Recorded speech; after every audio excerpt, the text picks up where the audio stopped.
আজ কত মানুষ বরফ হওয়া জলের মতো কষ্টে আছে, যেন গতিযুক্ত জলকে একটি গতিহীন বস্তুতে পরিণত করেছে। বস্তুহীন মানব ক্ষুধা বিশিষ্ট জীব যেন আজ কত অসহায়।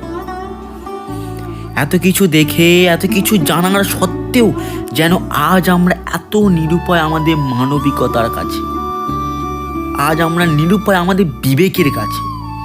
হায় এ জগৎ, এ কি তোর লীলা? কারো ভাগ্যে জোটে রাজপ্রাসাদের আনন্দ, আর কেউ চোখের জলে অপেক্ষায় থাকে দুবেলা দুটো অন্ন। এক এক সময় মনে হয় যেন চলে যাই পৃথিবী ছেড়ে, আবার ভাবি আমি চলে গেলেই কি সব সমাধান হবে শেষে?